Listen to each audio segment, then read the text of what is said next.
राजा राम, मैं न कहता था जिसका जो कार्य है वही कार्य उसे करते रहना चाहिए, नहीं तो ये शूद्र भी एक दिन अपना सर उठाकर हमको ज्ञान पढ़ाएंगे। राजा राम, तुमको असंगत कहेंगे। शंभुक, तुमने धर्म की मर्यादा का उल्लंघन किया है। मैंने किसी धर्म की मर्यादा का उल्लंघन नहीं किया है। मैं एक ही धर्म को मानता हूं, वो धर्म है प्रकृति का धर्म, और उसके अनुसार सभी मानव समान हैं। ना कोई ब्राह्मण है, ना कोई शूद्र है। देखो देखा इसकी जीवा कैसी लप लपा रही है। भविष्य में शास्त्र धर्म की शिक्षा लेकर तुम राजा राम को ही आह्वान दोगे। ऋषि, हमें किसी राजसत्ता और वैभव की लालसा नहीं है। हमें तो सिर्फ एक मानव जैसा जीवन व्यतीत करना है। और फिर बस समाप्त करो तुम्हारे वचन। 2 अक्षर क्या पढ़ लिए, हमें ही ज्ञान की भाषा सिखाने लगे। राम, ये अपराधी है और इसे दंड मिलना ही चाहिए, नहीं तो ऐसे पापियों के कारण हमारे राज्य में आपत्ति आ सकती है। आपके धर्म की पाप और पुण्य की कल्पना से मैं अच्छी तरह परिचित हूं। वो सारा पाखंड आपने अपने स्वार्थ के लिए रचा है और सारी प्रजा को मूर्ख बना रहे। अपनी वाणी को रोको शंभुक। हम अपने परम पूज्य गुरु का और अपमान नहीं सह सकते। तुमने धर्मोल्लंघन किया है, जिसके कारण हमारे राज्य में एक ब्राह्मण पुत्र की अल्पायु में मृत्यु हो गई। हम अपने राज्य के ब्राह्मणों को और व्यथित नहीं कर सकते शूद्र। किंतु ब्राह्मण पुत्र की मृत्यु का कारण मैं कैसे हो सकता हूं? हे राजन, बड़ी नम्रता से दुस्साहस कर रहा हूं। आप तनिक अपने मन दर्पण में झांक कर तो देखें, तो आपको पता चलेगा कि आज की और कल की आपकी छवियों में कितना अंतर पड़ा है। हे मर्यादा पुरुषोत्तम, राजा के अहंकार को कुछ क्षण के लिए त्याग कर तो देखो। मुझे स्वप्न में भी आशा नहीं थी कि देवताओं के मान्यवर दशरथ पुत्र राम का इतना नैतिक पतन हो जाएगा। किसी ने बस कह दिया तो आपके सोचने की शक्ति क्षीण हो गई। राजदंड की आड़ में ऋषियों का वध करने के लिए उद्युक्त हो गए। दोषी मैं नहीं राजा राम, अपितु ब्राह्मण पुत्र की मृत्यु के लिए दोषी आप हैं। अपनी विष उगलती जिह्वा को रोको शंभुक। मुझे भयभीत करने की चेष्टा न करो राम। जब जब किसी शूद्र ने परंपरागत सामाजिक दास्तां की बेड़ियां तोड़ने की चेष्टा की, तब तब धर्मांधों ने उसकी हत्या कर दी। मुझे मृत्यु का भय नहीं राम। एक शंभुक जाएगा तो दूसरा शंभुक निश्चित ही पैदा होगा।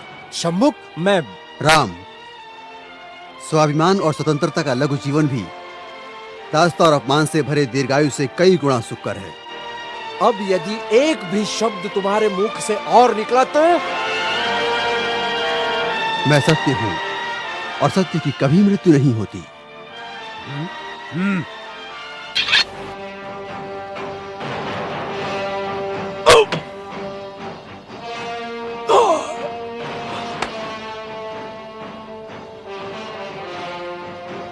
न्याय प्रिय प्रभु रामचंद्र की जय।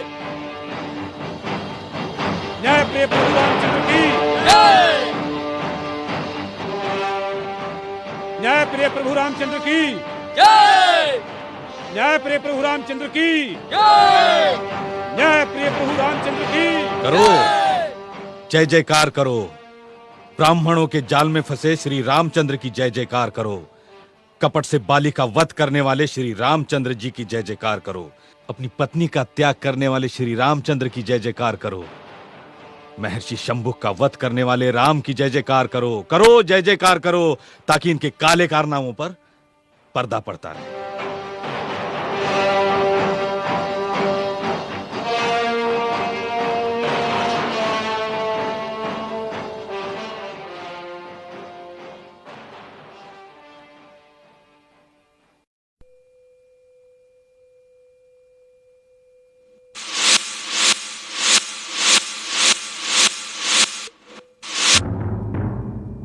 अगर तुम्हें धनुर्धारी बनना ही है तो जाओ, अभ्यास करो। अभ्यास करने से कुछ भी प्राप्त हो सकता है।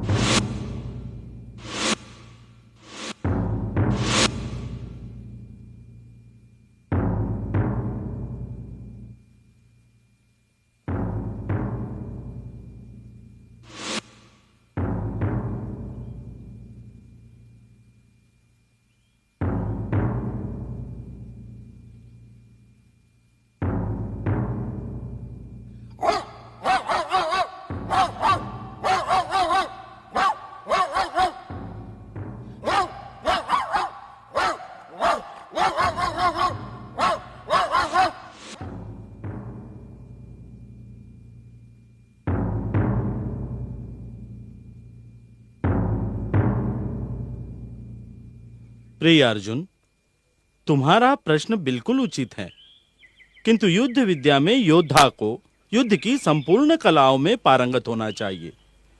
केवल एक कला में पारंगत होने से कोई भी पूर्ण योद्धा नहीं हो सकता। किंतु गुरुदेव, धनुर्विद्या को तो सर्वश्रेष्ठ कहा गया है। तुम तो जब तब अपनी प्रशंसा में मगन रहते हो। मेरी प्रशंसा? हाँ, धनुर्धारी होना। भीम, तुम्हें विषय को भटकाना अच्छी तरह आता है। भीमराता की तो ये आदत है, बिना किसी कारण के किसी से भी उलझ पड़ते हैं। किंतु नकुल, तुम क्यों भीम भ्राता की बात पर कटु टिप्पणी कर रहे हो? भीम की गदा के सामने तो बड़े बड़े धनुर्धारी मैदान छोड़ने पर विवश हो जाते हैं। हम पांडव कितने भाग्यशाली हैं जो गुरुदेव जैसे का हमें आशीर्वाद मिला। अर्जुन सत्य कह रहा है गुरुदेव, आपके विशेष प्रेम तथा वात्सल्य से ही हम पांडव सारे पृथ्वी स्थल पर अजय होंगे। मेरे प्रिय शिष्यों, मैंने हमेशा तुम सबको पुत्रवत माना है और तुम्हें शिक्षा देने हेतु अपनी संपूर्ण अस्त्र शस्त्र विद्या का भंडार तुम्हें सौंपा है, जो कौरवों के पास भी नहीं है। गुरुदेव, आश्चर्य! रक्त की एक बूंद भी नहीं, बिना क्षति पहुंचाए। गुरुदेव, ये कला आपने आज तक हमें नहीं सिखाई। अर्जुन, आज तक मैंने अपने मन और वचन से अपनी संपूर्ण विद्या का दान केवल तुम्ही लोगों को दिया है। पता नहीं कौन होगा ये धनुर्धारी। धनुर्विद्या का इतना श्रेष्ठ प्रदर्शन मैं भी प्रथमतः ही देख रहा हूं। ठीक है, आओ देखते हैं कौन है ये धनुर्धारी।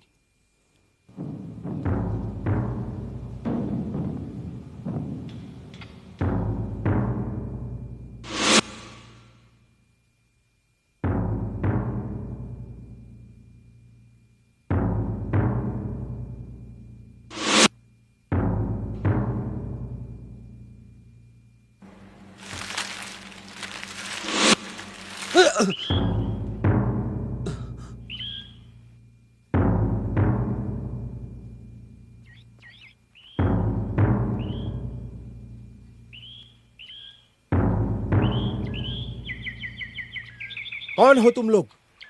भद्र पुरुषों, तुम्हारे आगमन से मेरी एकाग्रता भंग हो रही है। मैं युधिष्ठिर, ये मेरे अनुज भीम, अर्जुन, नकुल और सहदेव।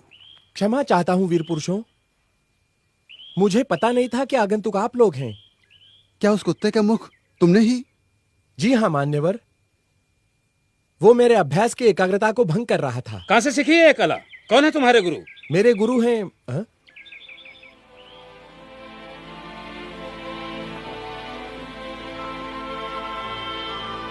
गुरुदेव। आशीर्वाद दीजिए गुरुदेव। उठो वत्स। हे वीर पुरुष, कौन हो तुम? तुम्हारी कला का श्रेष्ठ प्रदर्शन देखकर हम प्रभावित हुए। धन्य भाग मेरे गुरुदेव, आप स्वयं चलकर मेरे अभ्यास स्थल तक आए। हे वीर धनुर्धारी, कहां से सीखी है तुमने ये कला? कौन है तुम्हारे गुरु? किस वंश के हो तुम? गुरुदेव, मेरा नाम एकलव्य है, मैं आदिवासी हूं। आदिवासी? आदिवासी और धनुर्विद्या? किसने सिखाई है तुम्हें ये विद्या? गुरुदेव, चलिए आप स्वयं उनके दर्शन कर लीजिए। चलिए गुरुदेव।